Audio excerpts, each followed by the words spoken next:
We begin the program with Senator Rand Paul of Kentucky. Senator, let's start with NSA surveillance and the revelation that we listened in, among others, on Germany's Angela Merkel's private conversations.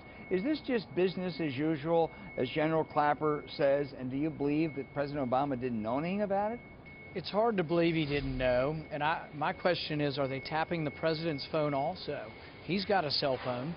You mean NSA or the Germans? Well, the NSA. I mean, you think about it, and I say that a bit facetiously, but at the same time, the warrants that are coming out of the FISA court are so expansive and without limit and non-specific that they apply to all cell phones. So conceivably, the NSA could be spying on the president's phone. You think that's conceivable?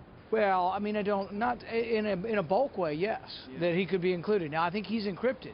He's protecting himself from his own spy agency because he's got his phone encrypted, but do the rest of Americans have to get encrypted phones? There are also reports that the NSA spied on communication links of Yahoo and Google without telling. Now, there's no law against that, but was that an overreach? And should Yahoo and Google be able to release all of the requests they get from NSA? The definition of overreach is everything the NSA has been doing over the last several years. So Yahoo We've gone and Google too far. We've gone too far. The president likes to say there's a balance between liberty and privacy. Well, and government, we've gone overboard on every venue. This needs to be reassessed, and the most important question of all this to me, and of any reform, is this needs to be assessed, debated, and discussed in an open format before the Supreme Court.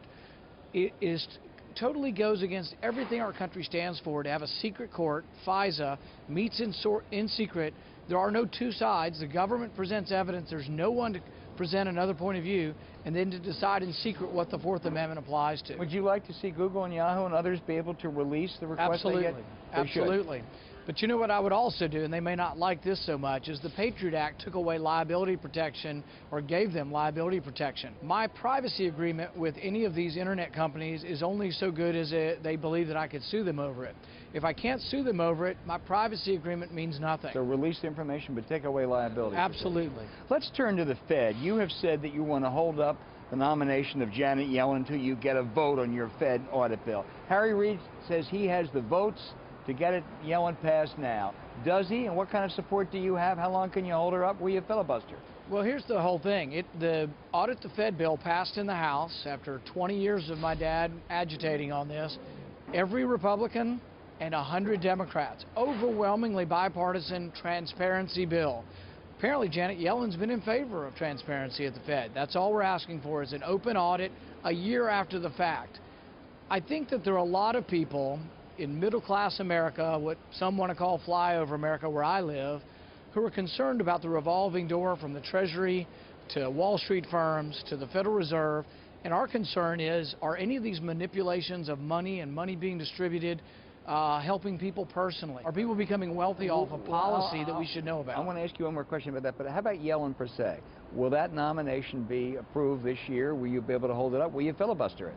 In the old days, you could place a hold on and keep it forever. Even if I stand on the floor and filibuster in a personal fashion, I can only hold it up for 2 days. So she's going to be confirmed? In all likelihood, yes. But I want to draw attention to the fact that Audit the Fed has been held hostage by Senator Reid for 3 years. And once upon a time, he was for Audit the Fed.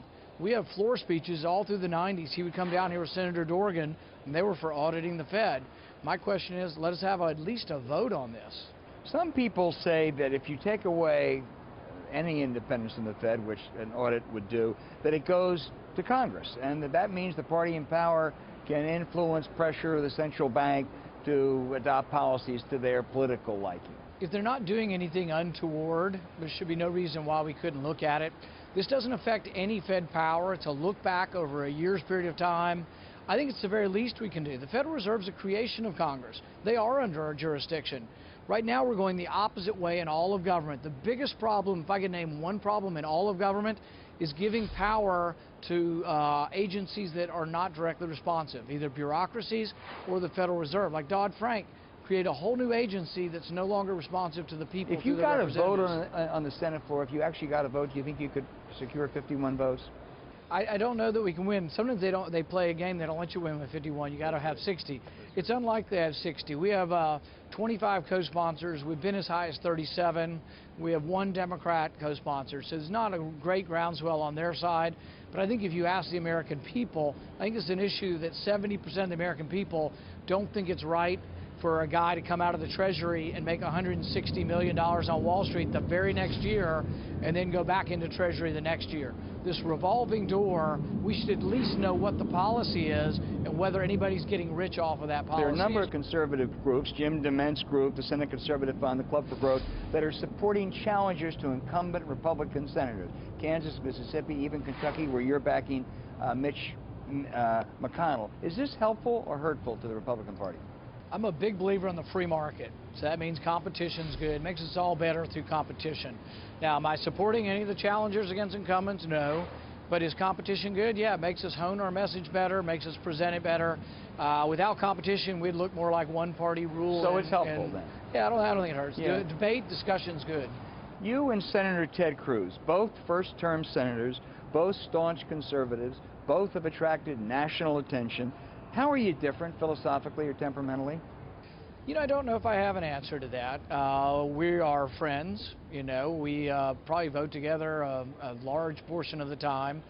Everybody's different individually, but I think it's sort of presumptuous of an individual to say, oh, how I'm different in personality, and that's more for someone to judge rather than me to describe, I think.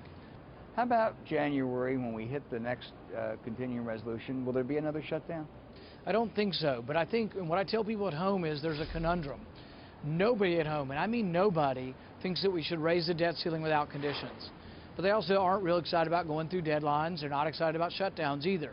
It is a conundrum, but if we do nothing, and the president says he won't negotiate, he won't compromise, we just keep adding and adding more debt. So there'll be some conditions to any debt ceiling? There has to be conditions, and in 2011... Do you have a prime condition or two you'd like to add to the debt ceiling? Well, in 2011 we did a sequester, a small percentage on just the discretionary spending.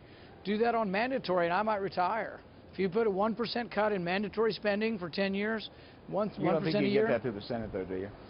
If you would, I could go back to practicing medicine because you would fix the country. The largest problem we have is the imbalance of payments, and it really is why we're struggling as an economy. Let me ask you a final parochial question. You're supporting Mitch McConnell in Kentucky in his primary campaign. His opponent, Matt Bevin, says he was with you in your suite on election night in 2010. McConnell's camp says no, he wasn't. Was he? Do you remember him being there? You know, it's one of those things where you have to testify in court 2 years later and you have to swear on a Bible. I couldn't swear on a Bible, but I'm also not going to say he wasn't there. There's very good. If he says he was there, he probably was. But you know, it was crazy. I made a decision. Everybody else has to make their decision. I'm one vote in Kentucky, and but competition's good. So I think it makes us all better. Senator Rand Paul, thank you so much.